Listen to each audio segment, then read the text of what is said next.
So, ఈ movement అనేది తగ్గిపోయినప్పుడు చాలామంది ఆ పెయిన్ తట్టుకోలేక చాలా పెయిన్ కిల్లర్స్ హ్మ్. వేసుకుంటూ ఉంటారు. ఆ మూవ్‌మెంట్ కోసం అన్ని హ్మ్. స్టెరాయిడ్స్ హ్మ్. తీసుకుంటూ ఉంటారు. సో, అప్పటికప్పుడు ఒక 1 మంత్, 2 మంత్స్ హ్మ్. చాలా ఫ్రీగా అనిపిస్తూ ఉంటది. మూవ్‌మెంట్ అదే. మళ్ళీ నార్మల్ అయిపోతుంది. సో కానీ చాలా వరకు దాన్ని సర్జరీకి కూడా పెద్దగా ప్రిఫర్ చెయ్యరు కదా సార్. మరి యెస్. పెయిన్ మేనేజ్‌మెంట్‌లోని దీనికి ఎలాంటి ట్రీట్మెంట్ ఉంటుంది? ఎలా చేస్తారు దీన్ని? యెస్.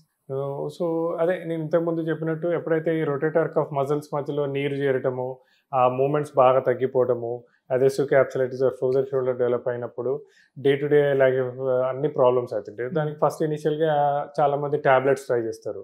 టాబ్లెట్స్ ట్రై చేశాక కొంతమంది ఫిజియోథెరపీ అంటారు. ఫిజియోథెరపీ లోపల ఏమైతదంటే కొద్దిగా ఇగ్నోరెన్స్ తోటి పెయిన్ ఉన్నా గానీ ఎక్కువ మూవ్ చేయడానికి ట్రై చేసినప్పుడు ఈ మజిల్స్ ఇంకా టేర్ అవ్వడము, మజిల్స్ ఇంకా ఆ! రప్చర్ అవ్వడము అయితా ఉంటుంది. ఓకే. సో, మా పెయిన్ మేనేజ్మెంట్ సెంటర్స్ లోపల ఫస్ట్ ఏం చేస్తామంటే క్లినికల్‌గా పేషెంట్‌ని చూస్తాము. అంటే range of movements. A range of movements వరకు వాళ్ళు ఫ్రీగా చేయగలుగుతున్నారు. తర్వాత నొప్పి ఏ స్టేజ్‌లో వస్తుంది చూస్తాం. దాని హ్మ్. తర్వాత ఒక హై రిజల్యూషన్ స్కాన్. ఆ స్కాన్ లోపల ఏంటంటే ఏ మజిల్ లేయర్స్ మధ్యలో నీరున్నది, ఏ మజిల్స్ కొద్ది పాక్షికంగా దెబ్బతిన్నది, ఎటు పక్కన మనకి ఇన్‌ఫ్లమేటరీ ఫ్లూయిడ్ ఎక్కువ ఉందో చూస్తాం.